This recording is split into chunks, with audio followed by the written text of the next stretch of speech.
Taking a look now at how things are shaping up in the Eastern Eyre Netball Association, and we've got Kristy Turnbull here to give us the lowdown on everything from country champs to our regular broadcasting. So, Kristy, how are you this week?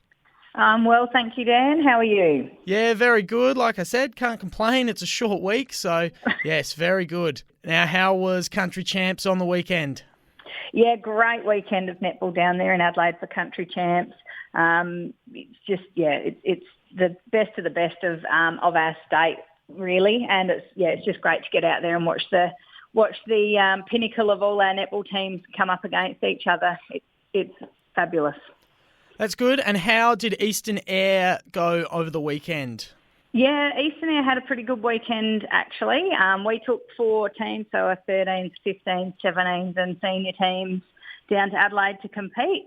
Our senior team was a slightly different look to what we had in Lock, the regional carnival a couple of weeks ago.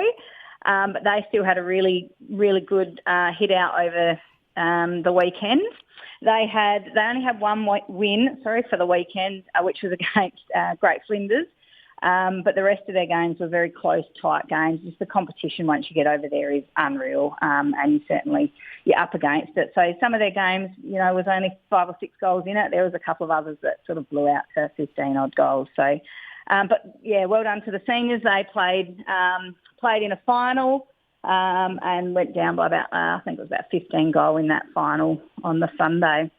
All right, well done to the girls for getting to the final. Never good to lose them, but it beats not being there. That's my opinion, so well done to them. And all our junior teams made the semi-finals, so 17s, 15s and 13s. A bit of a mixed bag for all 3 teams over the weekend. Some wins, some losses. One thing to take away is all our games were really close. I think the biggest margin was about 11 goal, which is lovely to know that you're up there with the best. So all played in the semi-final, and the 15s won their semi-final and progressed to the prelim. So huge congratulations to them. They went down by a far too strong York Peninsula team in that prelim final, but had a really good hit out, as did the 17s and 13s in their semis. I think the 17s went down by 1 goal in the semi, and the 13s went down by 5 or 6, I think, from memory. So, really good games of netball, and well done to everyone that went over there and represented us. And we're back into our normal season now this week. So we're going into round 7. The season's getting along pretty quickly, and it's a big game to kick things off. Central Eyre United taking on Kimber. So 1v2, do you think Kimber stay undefeated, or can Central Eyre have a look at top spot on the ladder? This is going to be an very interesting game. Kimber had a fairly comfortable win the first time they met, about 18 goals at the start of the season. Kimber have got a fairly big out for the rest of the season. Goal shooter Amber Schillings announced her pregnancy. So congratulations to her, but that leaves a fairly big gap in that Kimber side. That's 2 goalies they've lost this year now, 1 to injury and 1 to pregnancy. In true Kimber form, they'll have someone sitting chomping at the bit in the B grade to slide beautifully into that A grade spot. We know Central United have really settled as a team. I think they come in slightly depleted this week, but their netball's getting better and better every week, the CEU girls. I think Kimber will hold their top spot, but I certainly think CEU will close that 18-goal gap from round 2 this year, and it'll be a much closer game. But, yeah, I think Kimber will still come out on top and keep that number 1 spot. All right, the money's on Kimber for that one. And in our other game, we've got Eastern Rangers taking on Ports. So back in round 2, Eastern Rangers beat them by 32 goals. Do you think Ports can close the gap or even get the win this time? Yeah, I think Ports are really coming together as a team. So last time when they come up against CEU, they actually closed their margin from a 40-goal to a 20-goal against CEU 2 weeks ago. So they'll be looking to do the same against Rangers this week. So that 30-goal lead, they'll be hoping to definitely reduce that margin. They're playing really good netball, as are Rangers. I think the Ports defenders are going to have to work really hard against the Rangers goalies. I think Rangers will take home the win, but I'm really hoping that we see a much closer game this weekend. All right, so we know Ports have been building, so we'll see if they can close the gap since their match back in round 2 there. And just quickly before we go, looking back, it feels like an eternity ago now, but before the long weekend, we had Eastern Rangers defeated Cal 58-38, and Central Eyre United got on top of Ports 51-32. So a couple of 20-goal margins there. Anything specific to take out of those games? Like I said, I know it's a long time ago, but can you cast your mind back? Yeah, cast my mind back a couple of weeks ago. Lots happened in between, but yeah, both near 20-goal games. As I just said about the Port CEU game, they originally lost by 40 goals the first time those two met. So there's definitely some improvement there from the Ports girls. And same as Cal Eastern Rangers, they had I worked out it was a 30-goal gap the first time they met the first round of the season. So everyone's definitely, all teams are really improving. And as we work towards the middle of the season, I think teams are really starting to settle into their positions and playing some really good netball as we expect at that A-grade level. All right, no shortage of action in the Eastern Eyre Netball Association. We'll see how the games go this weekend and we'll catch up with you next week, Kristy. Thanks for joining us. Thanks, Dan.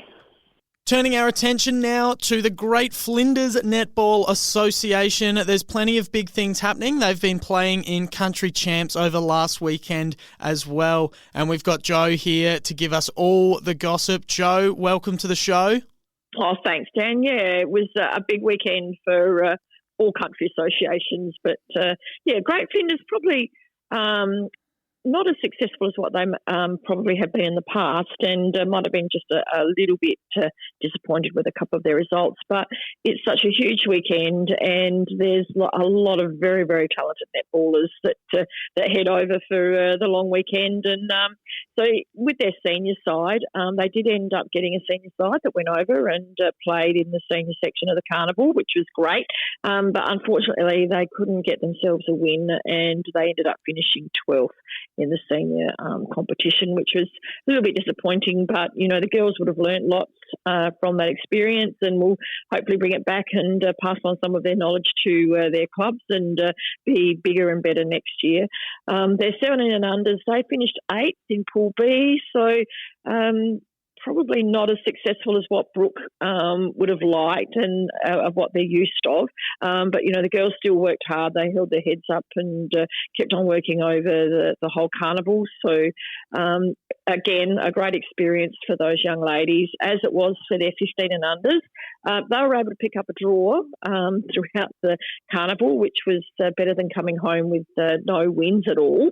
And they finished 8th in Pool B, but they did have a very good success story with their 13 and unders, which was fantastic.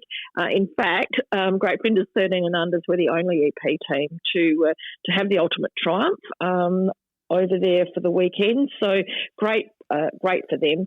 Port Lincoln and Western Eyre did get some teams in semi-finals, and Western Eyre did end up in the senior Div 2, were runners-up. So, but the ultimate success, of course, is to bring home one of the championships, and that's what the Great Flinders 13 and unders did. They finished 5th in Pool B after the minor round part of the carnival. They had 5 wins, a draw and 3 losses, and that put them into the Div 2 finals, which they just in the quarterfinal got over Port Lincoln 19-18. But after that, they absolutely smashed the semi-final. They beat Mid Hills 23-8, and in the grand final, I was lucky enough to watch it. They streamed it, and they played so well. They beat York Peninsula 31-14. Little Robbie Larwood in goal. She's not much of her, but she shot the lights out, and their centre court were really strong and were able to find her quite regularly. And they played amazing netball for little 13-year-olds, and well done to them. And congratulations to Kate Hancock and Prue McFarlane, who were in charge of that group, and well done, and Great Flinders are extremely proud of them. All right, great stuff. Well done to the 13 and under girls, and there's some very bright signs for the future there for Great Flinders. So there'll be some A-grade championships in the future there, I'm sure.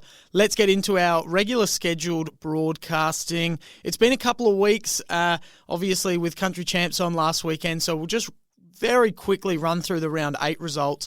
Tumby Bay stayed undefeated just by 9 goals over Cummins Kapini, so they probably would have been happy with that effort at sitting just 2-5 for the season.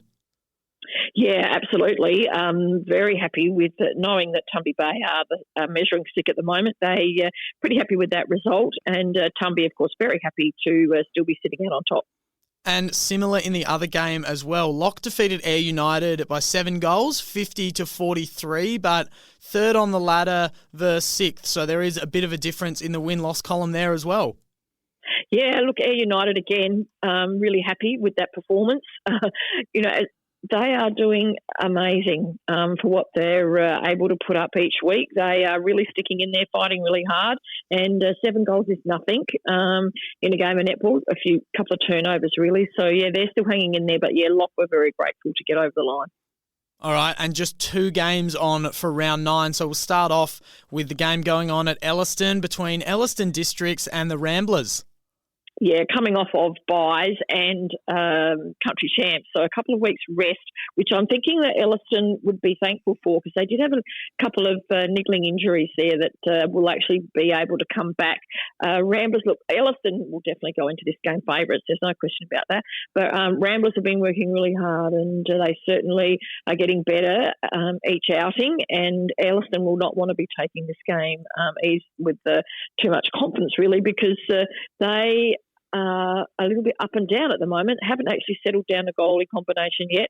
So, an interesting game here, but I do think that Elliston, in the end, their defence line, I think, will be able to get on top of the Rambler goalers and probably come away with a win there. All right, so the tips in for Elliston in that one, and in our other game, Tumby Bay, top of the ladder, undefeated, taking on United Yolana, bottom of the ladder, yet to get a win in Tumby Bay. I think I know how this one's going.